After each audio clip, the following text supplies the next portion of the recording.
नमस्कार साथी। आप सभी का स्वागत अभिनंदन है आपके अपने परिवार एजुकेशन अड्डा। साथी, आप सबको मालूम है एजुकेशन अड्डा परिवार का अपना एप्लीकेशन भी है, का नाम है स्कोर प्लस। साथ ही हम लोगों का स्लोगन है work hard for best result. यदि आप मेहनत करेंगे तो बेहतरीन रिजल्ट की आशा जरूर रखेंगे। साथ ही एजुकेशन अड्डा परिवार आज हम लोग चर्चा करने वाले हैं बिहार बिजली बोर्ड। बिहार बिजली बोर्ड में जो भर्ती आई है, भर्ती में बिहार बिजली भर्ती परीक्षा जो होने वाली है 2024 में, लोकसभा का चुनाव संपन्न हुआ, विधानसभा का चुनाव है बिहार में, आप सबको मालूम है। 2024 में जो बिहार बिजली भर्ती बोर्ड में परीक्षा होने वाली है उसके संदर्भ में आज मुखातिब है। साथ ही पिछले महीने में फॉर्म भराने थी लेकिन अभी टाला जा रहा है।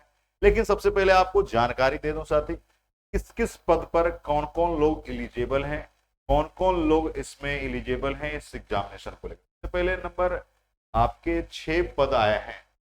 6 पद टोटल आपको एग्जाम लिए जाएंगे। 6 पद में सबसे पहली बात है आपका है असिस्टेंट एग्जीक्यूटिव इंजीनियर, जिसको जेटीओ का नाम दिया गया। जस्ट लाइक आप समझ सकते हैं असिस्टेंट इंजीनियर है जिसके 40 पद हैं और इसके लिए कह रहा है कि बीटेक डिग्री होनी चाहिए और बीटेक के साथ साथ आपको गेट का वैलिड स्कोर होना चाहिए। ये कह रहा है आपका आपका असिस्टेंट एग्जीक्यूटिव इंजीनियर के रूप में, है ना। उसके बाद जूनियर इंजीनियर का आया है जिसके 40 पद हैं। इसमें 3 ईयर का डिप्लोमा होना चाहिए और इसके लिए कोई एक्स्ट्रा यानी 3 ईयर के डिप्लोमा वाले लोग भरेंगे। उसके बाद है क्रॉसपॉन्डेंस क्लर्क जिसके की 150 पद हैं, जिसमें ग्रेजुएट चाहिए कोई भी विषय से। आप बीटेक वाले भी भर सकते हैं, आप बीएससी वाले, बीए वाले, बीकॉम वाले, एमबीबीएस, कोई भी लोग आइए भैया, आपका स्वागत कर रहा है। स्टोर असिस्टेंट में 80 पद हैं, इसमें भी कोई भी डिग्री आपका है ग्रेजुएशन में तो आप फिलअप कर सकते हैं। उसके बाद आइए जूनियर अकाउंट क्लर्क 300 पद है, जिसमें ओनली कॉमर्स से ग्रेजुएट इन कॉमर्स वाले यानी बीकॉम वाले ही लोग भर पाएंगे। साथ ही बीकॉम अगर कर रखे हैं तो आप इस फॉर्म को फिलअप करिए, आपके लिए गोल्डन चांस है। टेक्नीशियन है, टेक्नीशियन थर्ड है जिसके 2000 सीट है। सबसे ज्यादा सीट टेक्नीशियन का है 2000, जो कि आईटीआई वाले बच्चे भरेंगे। आईटीआई इसके लिए क्वालिफिकेशन चाहिए मैट्रिक के साथ साथ, और उसमें भी इलेक्ट्रीशियन ट्रेड चाहिए, चाहे एनसीवीटी से हो, एनसीवीटी से हो, प्राइवेट कॉलेज से हो, सरकारी कॉलेज से हो, कोई मतलब नहीं है। आपको आईटीआई इलेक्ट्रीशियन में है तो आप 2000 पद के लिए एलिजिबल हैं, जिसका नाम है टेक्नीशियन ग्रेड 3, जो कि 052024 आपका एम्प्लॉयमेंट नोटिस नंबर है। और इसके लिए इसमें तो डायरेक्ट इसमें एग्जाम नहीं होगा, वैलिड गेट के स्कोर पर सिलेक्शन होगा एग्जीक्यूटिव इंजीनियर का, जो आपका असिस्टेंट एग्जीक्यूटिव इंजीनियर है। लेकिन इस सब जितने भी पद हैं 2 से लेकर 6 तक, इसमें सीबीटी होगा। सीबीटी का मतलब कंप्यूटर बेस्ड टेस्ट होगा, यानी ठीक है, कंप्यूटर आधारित यानी ऑब्जेक्टिव आपको एग्जामिनेशन परीक्षा में देनी है। अब देखिए, ये तो हमारे पद थे, ये बिहार बिजली बोर्ड भर्ती बोर्ड ने इसको जारी करी है। अब आपके बीच आइए कि सर 2000 पद तो आपका है आज, क्योंकि हम चर्चा आपको करने वाले हैं ओनली आज जो चर्चा हमारी होगी आईटीआई स्टूडेंट के लिए। उसमें भी आईटीआई में किसके लिए आप कहोगे गुरुजी, इलेक्ट्रीशियन ट्रेड वालों के लिए आज चर्चा होगी, क्योंकि बिहार बिजली भर्ती बोर्ड ने सिर्फ इलेक्ट्रीशियन ट्रेड को बात करी है। साथियों 2000 कुल सीट है, देखिए यहाँ पर टोटल 2000 सीट आपको दिख रहा होगा। इसमें कैटेगरी वाइज डिस्ट्रीब्यूशन किया गया। सबसे पहले आपको जान लेना है जी का मतलब जो है जनरल होता है, जी का मतलब जनरल है, और डब्ल्यू का मतलब वोमेन है। याद रखिएगा, यहाँ पर ये बातें लिखी गई है, डब्ल्यू स्टैंड फॉर वोमेन, ठीक है, और आपका जी स्टैंड फॉर जनरल, ये बातें गई। देखिए ये पोस्ट टेक्नीशियन थर्ड है, इसमें देखिए जनरल यानी यूआर कैटेगरी में जनरल सीट 325 है और लड़कियों का 175 सीट आरक्षित है। आपको तो पता है कि नीतीश सरकार ने लड़कियों के लिए गोल्डन चांस है, समानता का अधिकार देने के चक्कर में इतने इतने सीट दे रहे हैं। ये बहुत बड़ी बातें हैं कि सरकार की तरफ से अच्छी पहल है कि समानता का अधिकार को आगे बढ़ाने का काम कर रहा है। ईडब्ल्यूएस यानी जनरल में जो आपको 10% ईडब्ल्यूएस का आरक्षण मिला है, उसमें आपको जनरल सीट 130 है और महिला के लिए स्पेशल रिजर्व 70 सीट है।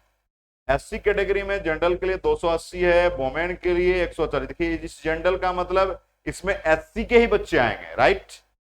उसके बाद जनरल के लिए आपको 26 है एसटी में, और वोमेन के लिए 14 है। ईबीसी में यानी जो अत्यंत पिछड़ा वर्ग है जिसे आप बीसी 1 के नाम से जानते हैं, बीसी 1 में 325 जनरल में, 175 महिला में है।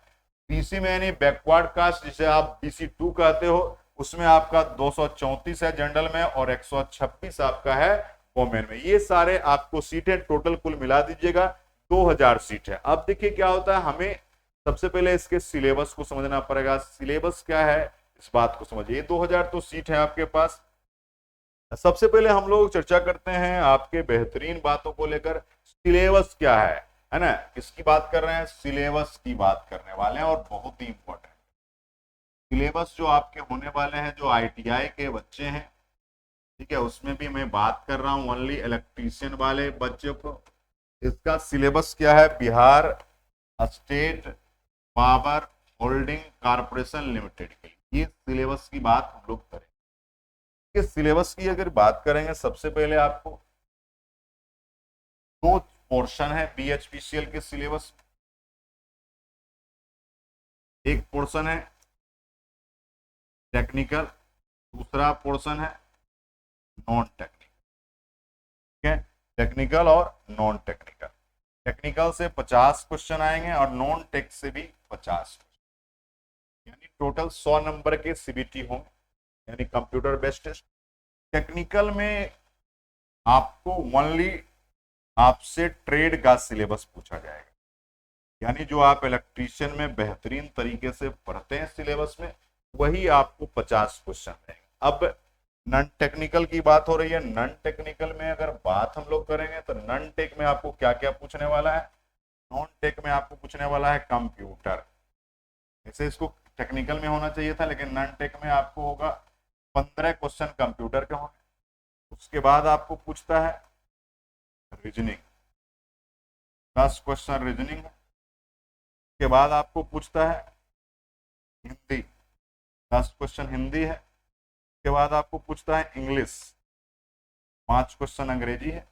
उसके बाद आपसे पूछता है जीके में करंट भी जोड़ दी, ये भी आपको 10। टोटल अगर देखेंगे तो आपका 15 5 20 30 40 50, ये 50 क्वेश्चन आपको इसमें होते हैं। साथ ही अगर कुल मिला के देखा जाए तो इसको भी टेक्निकल में शामिल कर लो, आपको टेक्निकल टोटल हो जाएंगे 15, यानी 65 नंबर का टेक्निकल है, जिसमें 15 आपको ट्रेड नहीं है, कंप्यूटर है। लेकिन कंप्यूटर में जो पिछला बार पूछा था वो अच्छे लेवल का सवाल पूछा था, आप देखे होंगे। ईमानदारी शिद्दत से यदि आप तैयारी करेंगे तब तो आपको पता चलेगी कि क्या समस्याएं आती है। लेकिन जनरली बच्चे तैयारी ईमानदारी शिद्दत से नहीं करते और हमेशा सिलेक्शन पर सवाल उठाते रहते हैं। ठीक है, तो बीएचपीसीएल का ये आईटीआई इलेक्ट्रीशियन में जो टेक्नीशियन का आया है वो आपको सिलेबस है। डिटेल सिलेबस के लिए हमारे एप्लीकेशन को डाउनलोड कीजिए, वहां पर सब कुछ जानकारी मिल जाएगी। अब आते हैं, देखो साथी, इसमें जो आपके पास होता है, इसमें स्पष्ट लिखा है एजुकेशनल क्वालिफिकेशन, मैट्रिक के साथ साथ आपको 2 ईयर का ITI electrician trade from recognize, यानी आपका एनसीवीटी या आप एससीवीटी, दोनों लोग एलिजिबल हैं। ठीक है, यानी उसके बाद the appearing candidate not eligible, अगर आपका आईटीआई फाइनल नहीं हुआ है तो आप एलिजिबल नहीं है। ऐसा नहीं कि अपीयरिंग में है तो हम लोग कर लेंगे, ऐसा संभव नहीं। उसके बाद की बात करें, आपको सैलरी क्या मिलने वाला, आपका लेवल 4 का आपका जॉब है, क्या है लेवल 4 का, लेकिन 7th पे आपको लागू मिल चुका है। 7वीं जो आपकी योजना है सरकार की तरफ से वो हो चुका है, लेवल 4 का है। 7th पीआरसी की बात हो रही है आपका, लगभग आपको देखिए यहाँ पर लिखा गया है कि बेसिक आपका 9200 से 15,500 का आपका प्रोविजन पीरियड में दिखाया गया है। ये सारी चीजें, तो आपका लेवल 4 का जॉब है, लेवल 4 का जो सैलरी मिलेगा वही आपको होगा। आइए एज की बात करते हैं। 31/3/24 तक आपका एज जो है जनरल कैटेगरी के लिए आपको जो है मिनिमम एज 18 है और आपका मैक्सिमम 37 है। एससी के लिए बेसिक तो मिनिमम एज सबके लिए 18 है, लेकिन उसके हिसाब से मैक्सिमम एज में आपको रिबेट मिलते हैं कैटेगरी के हिसाब से।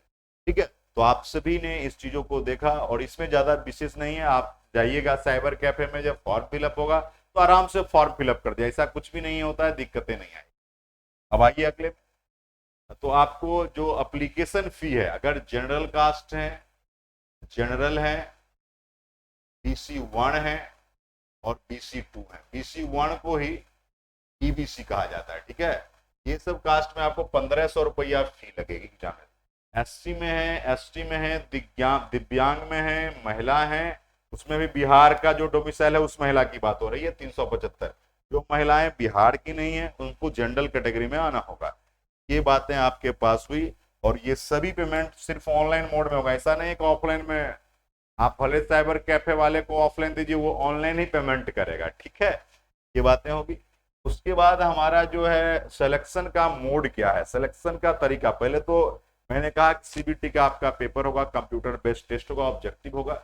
इसमें देखिए लिखा है CBT conduct for the candidate कुछ submit online application for term of advertise. आप ऑनलाइन एप्लीकेशन देने के बाद आप CBT के लिए एलिजिबल हो गए। CBT conduct multiple batch, the answer sheet will be evaluated normalize system score method. अब होता क्या है कि जब ऑनलाइन पेपर हो रहे हैं तो हो सकता है 2-4 फेज में एग्जाम हो, बच्चे ज्यादा होने के कारण उसको नॉर्मलाइज किया जाएगा। इसमें कह रहा है कि मिनिमम क्वालिफाइंग जो होगा CBT में 40 लाना है जनरल को, 36.5 BC को, 34 नंबर EBC को जिसे BC1 कहा था, 32 number SC ST female candidate को लाना है।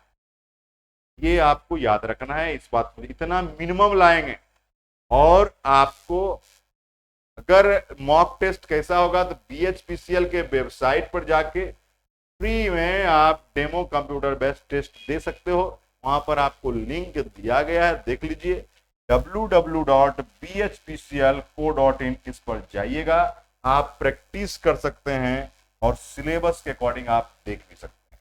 तो आपको साथी कम से कम जनरल में है तो 40 नंबर है, BC2 में है 36.5 है, BC1 में है तो 34 नंबर है, SC ST और महिला में है 32 नंबर आपको लाना है। इतना आपको मिनिमम लाना होगा, तभी आप एलिजिबल हो पाएंगे आगे के प्रोसीज के लिए। उसके बाद DB कराया जाएगा और मेरिट दिए जाएंगे। एक बहुत महत्वपूर्ण बात है, ये जो आपको ब्रैकेट में लिखा हुआ है, ये पूरा नोट में लिखा है the BHPCL note the responsible for any, किसी तरह के प्रिंटिंग मिस्टेक के लिए BHPCL एलिजिबल नहीं है।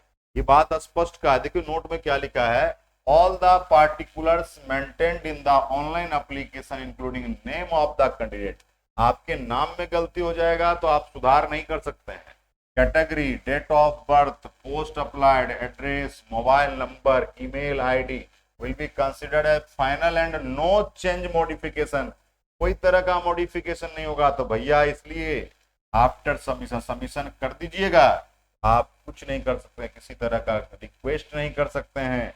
Form with the almost care no correspondence regarding change of details will be है ना entertained। BHPCL not responsible for any है ना किसी तरह का अराइजिंग आप करेंगे तो ये सब के लिए उत्तरदायी BHPCL नहीं है।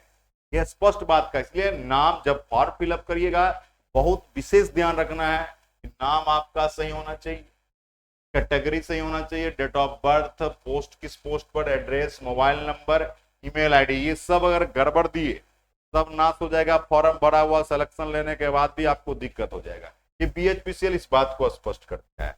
साथ ही आप सभी लगातार बने रहिए एजुकेशन अड्डा परिवार पर, और एजुकेशन अड्डा परिवार का स्लोगन है साथी, और उस स्लोगन पर खरा उतरेगा साथी। स्लोगन है work hard for best result. ये हमारा स्लोगन है और इसी स्लोगन के साथ हम लोग चलेंगे। और हम लोगों का अपना एक एप्लीकेशन है जिसका नाम है स्कोर प्लस।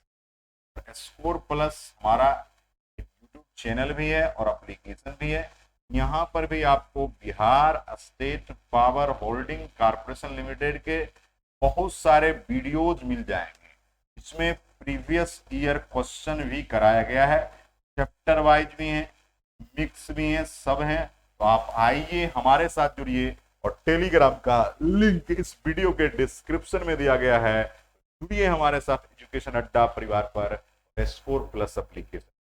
साथ ही लगातार बने रहने के लिए बहुत बहुत धन्यवाद। इस वीडियो को जितना हो सके शेयर कीजिए, आप सब कीजिए हो साथी, क्योंकि ये साथी हम लोगों का जो था, और जल्द ही आपको एजुकेशन अड्डा स्कोर प्लस के माध्यम से यूट्यूब पर आपको प्रीवियस ईयर क्वेश्चन का सीरीज चैप्टर वाइज और मिक्स लाया जाएगा, और उसके बाद आप लोगों के लिए एप्लीकेशन भी कोर्स मिनिमम फी में लॉन्च करेंगे।